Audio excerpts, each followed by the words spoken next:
ഇങ്ങനെയുള്ള ഈ യൂഫോം കാര്യങ്ങളെല്ലാം ഇത് ആഡ് ചെയ്യണമെന്നുണ്ട് കേട്ടോ. എല്ലാം സെപ്പറേറ്റ് ആഡ് ചെയ്യേണ്ടതാണ്. ഇങ്ങനെ പെട്ടെന്ന് ഇടിഞ്ഞു പോകാത്ത രീതിയിൽ തന്നെ അടിപൊളിയായിട്ട് സെറ്റ് ചെയ്ത് ക്ലിയർ ചെയ്ത് എടുത്തതാണ് ഇതൊക്കെ. ഇത് 2013 മോഡല് ജി വേരിയൻറ്റ് വണ്ടിയായിരുന്നു. അതായത് നമ്മൾ വി വേരിയൻറ്റ് മോഡലിലേക്ക് കൺവേർട്ട് ചെയ്തു, ഫേസ് ലിഫ്റ്റ് ചെയ്തു. അതായത് ഗ്രില്ലും കാര്യങ്ങളെല്ലാം ഫുള്ളായിട്ട് ക്രോം വരുന്ന രീതിയിലും ഹാൻഡിൽ ക്രോം വരുന്ന രീതിയിലൊക്കെ ആഡ് ചെയ്ത്, വണ്ടി സിൽക്കി ഗോൾഡ് ആയിരുന്ന കളറ് സിൽക്കി ഗോൾഡ് തന്നെ പെയിൻറ്റിങ് ചെയ്ത് പ്രൊജക്റ്റ് ഹെഡ്ലൈറ്റൊക്കെ ആഡ് ചെയ്ത് ഇവിടുത്തെ വർക്കും കാര്യങ്ങളും കംപ്ലീറ്റ് ചെയ്തിട്ടുണ്ട്. ഫുള്ളായിട്ട് പെയിൻറ്റിങ് ചെയ്തിട്ടുണ്ട് ഈ ഒരു വണ്ടി. ഹാൻഡിൽമ ക്രോമും കാര്യങ്ങളെല്ലാം ആഡ് ചെയ്തിട്ടുണ്ട്. ബാക്കിലേക്ക് പോകണമെങ്കിൽ ബാക്കിൽ ടൈലൈറ്റും കാര്യങ്ങളെല്ലാം LED ആഡ് ചെയ്തിട്ടുണ്ട്. ഈ ഒരു ടൈപ്പ് ടൈലൈറ്റും കാര്യങ്ങളും ആഡ് ചെയ്യുന്നുണ്ട്. അതേപോലെ തന്നെ ഡിക്കിയുടെ പാനൽ LED വരുന്ന രീതിയിലുള്ള ഡിക്കി പാനൽ ആഡ് ചെയ്യുന്നുണ്ട്. ഇത് ബ്രേക്കും വരുന്നുണ്ട്, പാർക്ക് ലൈറ്റും വരുന്നുണ്ട് കേട്ടോ. അപ്പോൾ ആ രീതിയിലാണ് നമ്മൾ ബാക്ക് കൺവേർട്ട് ചെയ്തത്. ഈ ഒരു വണ്ടിയുടെ ഇൻറ്റീരിയർ സൈഡിൽ നമ്മൾ സീറ്റ് വർക്ക് ചെയ്തിട്ടുണ്ട്. ഈ ഒരു ടൈപ്പാണ് ഇതിൻ്റെ ഇൻറ്റീരിയർ സൈഡ് ചെയ്തിരിക്കുന്നത്. ഓൾറെഡി 2013 മോഡലാണ്. സ്റ്റീരിംഗ് വീലും കാര്യങ്ങളെല്ലാം നിലവിൽ ഉണ്ടായിരുന്നത് തന്നെയാണ്. സീറ്റ് വർക്ക് ഈ ഒരു ടൈപ്പ് ചെയ്തിട്ടുണ്ട് കേട്ടോ. മെറ്റീരിയലിന് അപ്പം യൂസ് ചെയ്തിരിക്കുന്ന ഒരു ഡിസൈനൊക്കെ വരുന്ന രീതിയിലുള്ളൊരു മെറ്റീരിയലാണ്. ഞാൻ കഴിഞ്ഞൊരു വ്ളോഗിൽ നോർമൽ സീറ്റ് ചെയ്തിരിക്കുന്നത് ഇതിൻ്റെ ഒരു ഡാർക്ക് കളറായിരുന്നു.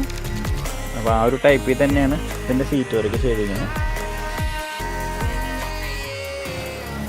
ഇങ്ങനെയുള്ള ഈ യൂഫോം കാര്യങ്ങളെല്ലാം ഇത് ആഡ് ചെയ്യണമെന്നാണ് കേട്ടോ. എല്ലാം സെപ്പറേറ്റ് ആഡ് ചെയ്യേണ്ടതാണ്. ഇങ്ങനെ പെട്ടെന്ന് ഇടിഞ്ഞു പോകാത്ത രീതിയിൽ തന്നെ അടിപൊളിയായിട്ട് സെറ്റ് ചെയ്ത് ക്ലിയർ ചെയ്ത് എടുത്തതാണ് ഇതൊക്കെ. ലോങ് യാത്രകൾക്കൊക്കെ ചെയ്യുന്നുണ്ടെങ്കിൽ അവർക്കൊക്കെ പറ്റിയ രീതിയിലാണ് ഈ ഒരു സീറ്റ് ചെയ്തിരിക്കുന്നത്. ഈ ഒരു ഡിസൈനിങ് കാര്യങ്ങളൊക്കെ ചെയ്തിരിക്കുന്നതാണ് കേട്ടോ. ഓക്കെ, അപ്പോൾ നിങ്ങളുടെ അഭിപ്രായം എന്തായാലും സീറ്റിൻ്റെ അറിയിച്ചേക്ക് കേട്ടോ.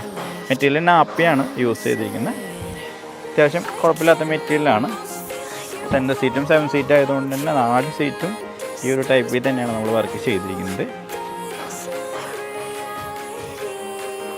ഈ ഒരു ടൈപ്പിൽ ഫുള്ളായിട്ട് കംപ്ലീറ്റ് ചെയ്യുന്നത്. സ്റ്റിച്ചിങ് നമ്മൾ നൈലോണാണ് യൂസ് ചെയ്തിരിക്കുന്നത്. സെയിം ഏകദേശം മാച്ച് ചെയ്യുന്ന രീതിയിലുള്ള നൂലാണ് യൂസ് ചെയ്തിരിക്കുന്നത്.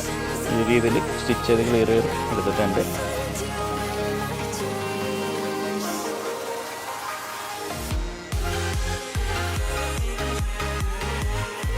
ഓക്കെ, അപ്പോൾ ഇത്രയും കാര്യങ്ങളാണ് നമ്മൾ ഇതിൽ ചെയ്തിരിക്കുന്നത്. അത്യാവശ്യം വേണ്ടുന്നതായിട്ടുള്ള കാര്യങ്ങളാണ് ഇതിൽ ചെയ്തിരിക്കുന്നത്.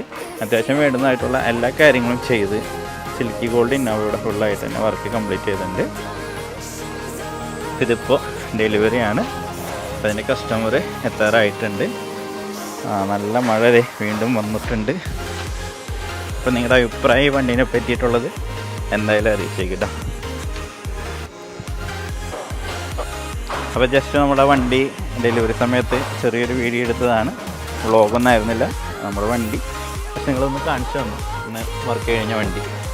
അപ്പോൾ വണ്ടി മഴ വരുന്നുണ്ട്. ഇതിൻ്റെ ബാക്കോട്ട് കയറ്റിയിടാം. അപ്പോൾ അത്രയ്ക്കുള്ളൂ ഇന്നത്തെ വീഡിയോ. ഇൻറ്റീരിയലൊക്കെ മൊത്തത്തിൽ നോക്കണമെങ്കിൽ ഈ ഒരു ടൈപ്പിലാണ് വന്നിരിക്കുന്നത്. അപ്പോൾ അഭിപ്രായം എന്തെങ്കിലുമൊക്കെ ഉണ്ടെങ്കിൽ അറിയിച്ചേക്ക് കിട്ടാം. പിന്നെ കാർജേജ് ഓട്ടോമോട്ടീവ് എന്ന് പറഞ്ഞിട്ടുള്ള ഇൻസ്റ്റാഗ്രാം പേജ് ഉണ്ട്. ഡെയിലി അപ്ഡേറ്റ് നമ്മുടെ ഇൻസ്റ്റാഗ്രാം പേജിൽ നമ്മൾ കൊടുക്കുന്നുണ്ട്. ഓക്കെ, അപ്പോൾ എല്ലാവർക്കും by. I'm walking alone, the streets are empty.